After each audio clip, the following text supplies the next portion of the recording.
Hey, it's Ashley with Budgets Made Easy, and today I want to share my story of how I paid off $45,000 in debt in just 17 months.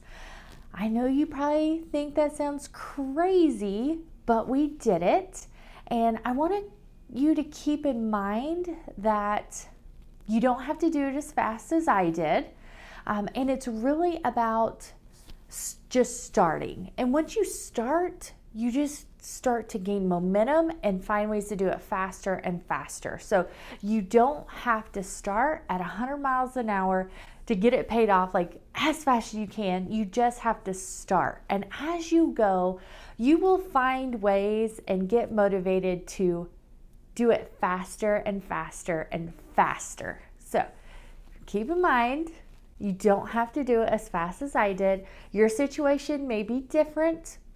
You may be able to do it faster than I did. It may take you longer. You may have more debt than I did. So I only share my story to help inspire you and for you to see that it's possible. Because one of the things that I did while we were paying things off was that, like, every night I would read debt payoff stories to help motivate me to keep me going. And so that's why I love sharing my story and others. I have tons of debt-free stories on my blog as well. But today I want to share my story. So I'm going to try and not make this too terribly long. I'm going to try and just hit the highlights. But if you have any questions, maybe I forgot an important detail or something like that, and you're like, I want to know more about this, just comment below and I will answer, because I'm an open book. Like, I have shared my story over and over and over, and so most likely I probably just forgot a detail or something, or, I'm going to try and hit the high points. So basically, my story started in, really, it kind of started back in like 2012. But like I said, I'm not going to tell you my whole life story. So I was a police officer for 10 years. And we had, whenever this whole thing kind of started, we bought our dream house, and we were a family of 3, had a little toddler, and then we found out we were pregnant with our second child. Well, this dream house that we had was not laid out very well. It was basically a small 2-bedroom, and it had a separate in-law suite that we needed to, you couldn't get to it from like the main house. You had to go outside or through the garage. So that's not going to work for us. So we had to add on to connect the in-law suite to the rest of the house and add a bedroom and a playroom so that it would work for our family. Well, we followed the advice of some people that we thought were financially savvy, and they told us to take out a 401k loan. You're paying yourself back, and it's low interest. And, if you lose your job, your income will be lower anyway, so it won't really matter. Well, fast forward to, I had our second child. I returned from work, and I get home one day, and my husband's already there, which was weird because he never got home before I did, or like ever. And I could tell something was wrong by just the look on his face, but he's a jokester, and even though we've been together now 20 years, sometimes I still can't tell when he's like joking. And he told me he lost his job, and I thought he was joking. Well, he wasn't joking, and after the initial shock of everything wore off, we figured out how long we could live on just our savings and, what we were going to do. And of course, he started looking for another job. Fast forward to the next year, we get a huge tax bill because of that 401k loan. My husband didn't have a job. The money was already spent. We couldn't pay back. It was like $20,000 because we hadn't paid much on it because we had just taken out the loan. Like, it was less than a year later that he lost his job. So I want to say it may have only been like 6 months. So we had not made hardly any payments. So we owed almost the full amount. It was almost $20,000, the amount that we owed. Well, after taxes and fees and all that stuff, we had a huge tax bill, which really didn't make the loan worth it at all, as you can imagine. Well, I took out a 0% credit card to pay the IRS because I do not want to ever owe the IRS money. So that's what we did. Well, then the next month, I got a bill for the credit card. And for some reason, I don't know why, I just thought I would pay, I would just make payments whenever, as long as I got it paid off in that 18 months before the 0% interest accrued. And so then I was like, crap, now I got to figure out how I'm going to make this credit card payment. And then I was like, wait, how am I going to pay this off in 18 months? Like, I don't know where I'm going to come up with that money. And I don't want to take all my money that I do have out of savings, which wasn't enough to pay it off anyway, but I didn't want to empty savings because what if my husband loses his job again? Like, I need to feed my children. So this started us on the journey to paying off debt. I started looking for debt payoff plans, and I came across Dave Ramsey's plan in the debt snowball and zero-based budgeting. I had always budgeted, but the way I did it, and I'm sure if you do budget and you haven't heard of zero-based budgeting or already do this method, this is probably how you do it as well. I would write down how much we got paid out of each paycheck. Like, I've always done the paycheck budgeting since I got my first job at 16. So I figured out how much our paychecks were, what bills to pay out of that paycheck, and then what was left over, we just spent. Like, we just bought whatever we wanted. We went out to eat. We went out for lunch and breakfast like almost every single day. And we just spent what was left, right? Like, we didn't think about it. I always paid myself first. So we did have money in savings, but it wasn't much, but I put it down like a bill, then our regular bills, but then that was it. I would pay a little extra on our debt payments, but not much, $20 or whatever, just a little bit for the regular payments. And I've always kind of done that. We didn't have a ton of debt, or at least I didn't think that we did, right? But then when I added it up, it was $45,000. It was the credit card, the IRS credit card, which was $6,000. My car loan, which at that time was $14,000. So that's what, 20, yeah. So $6,000, $14,000, and then my student loans of $25,000 for a degree that I wasn't using, mind you, but I did get paid extra for it. So I guess maybe it I don't know if it paid for itself. I've never done that math, but I did have an increase in pay for my job for having a degree, but I never actually really used my degree. And you know what? I had taken out $28,000 in debt, and that was 10 years before. I had only paid off $3,000 in 10 years. That's insane, especially considering we had paid off actually a little more than that, and my husband's student loans way faster.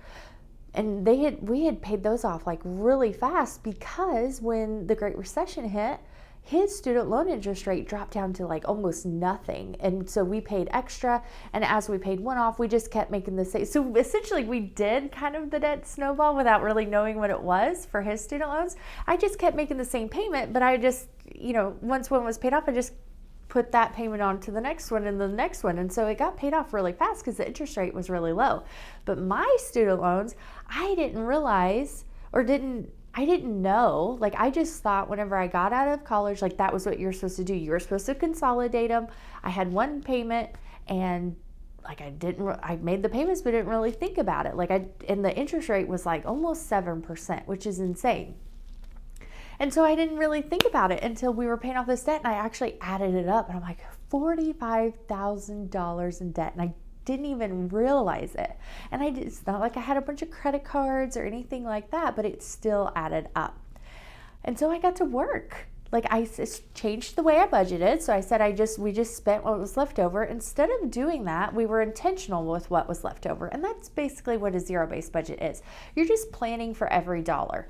And so I would, factor in food and gas, and then we would put the rest on that credit card because that was our smallest debt. So the debt snowball is paying the smallest debt, paying everything extra on it and the minimums on everything else. And then once that is paid off, you roll that payment into the next one and so on. So we started with the credit card, and everything extra went onto that. we found ways to save money, like meal planning. Instead of going out to eat for almost every meal, I meal planned, and I used a calculator while I was shopping. That is like so important, especially when you're grocery shopping. Use a calculator. And with online grocery shopping, like it adds it up for us, so that makes it a whole lot easier, right? But at that time, they didn't have that, so I started meal planning, and we went from spending like $1,200 a month on groceries and eating out to $600, and I stuck with that. And then with whatever was left over is what we used for like fast food, which actually worked pretty well. Our family was still only 4, and the 2 little ones were like really little, so they didn't eat anything anyway. And when we went out to eat, they didn't really eat anything. They could eat like our food. So, our situation's a little different depending on at the time what your family situation was or is. So, we cut that way down. And then I started finding more ways to save money. And then I started using cash envelopes. Like, I didn't want to use cash envelopes at first. Like, I was nervous about losing it. I was worried about it getting stolen. I was worried about if my husband needs something and I have the cash envelope. Like all the things that most people worry about with cash envelopes. But I started doing it, and I enjoyed it, and it helped me save money. And all those things, well, my money wasn't stolen, but I did lose $20 once, and then I got organized and I didn't lose any more again.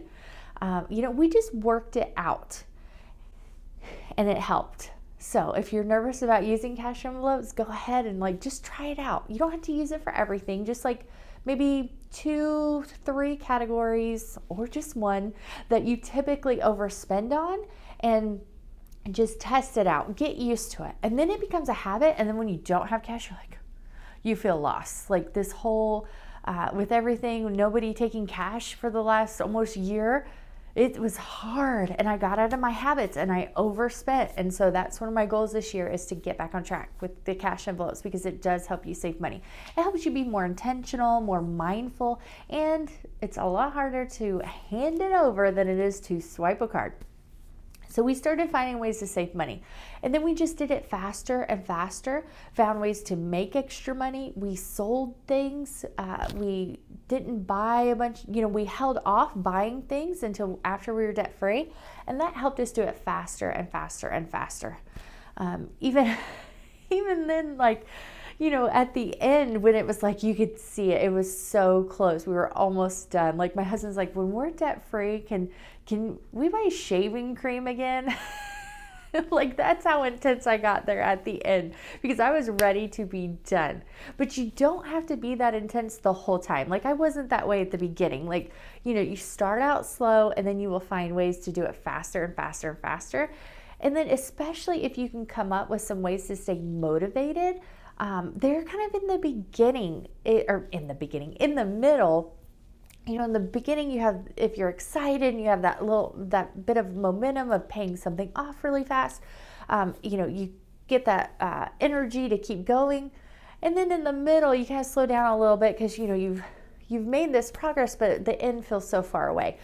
And then at the end, you're like, oh, I can see it. And you go faster and faster. So you got to find some ways to stay motivated kind of there in the middle. And some of the things that I did was make visuals. So I had I just drew it on a piece of construction paper, a little thermometer thing, and filled it in for my student loans.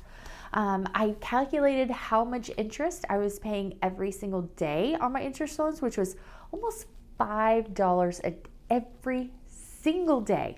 And so I would watch that drop and drop and drop. And so that helped me stay motivated, because my student loans was the biggest chunk. So that was kind of when we started to not lose momentum, because we kept going, but kind of you start to just lose some motivation a little bit. But we kept going, finding ways to save money. Selling things. We sold a couple of big items, which really helped take a big chunk out of that. And then, we just did it. We actually did it. I think our original debt payoff date was I think it was 2 years. So we paid it off. We paid it off like a whole year early. So what is that? Yeah. Because we did a year and a half. So maybe 2.5 years. I wanted to say it was almost 3, but I don't think it was quite 3. So we paid it off. We ended up paying it all off about a year earlier than we had originally expected. And that is because we found more ways to save money and we sold things and we made extra money.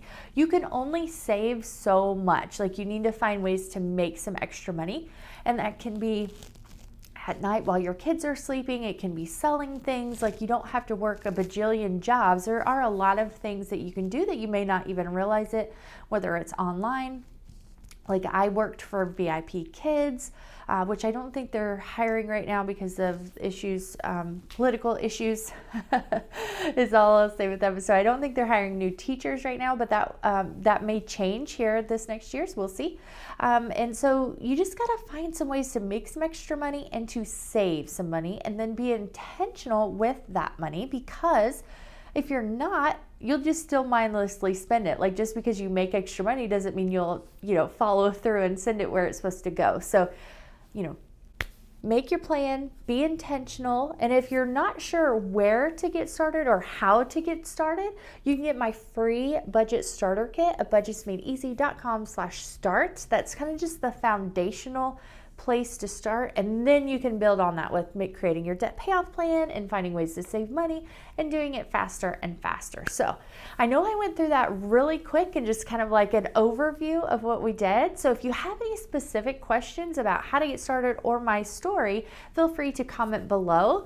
But let me know below, like, are you working on paying off debt this year? Just yes or no in the comments, and I will talk to you next week.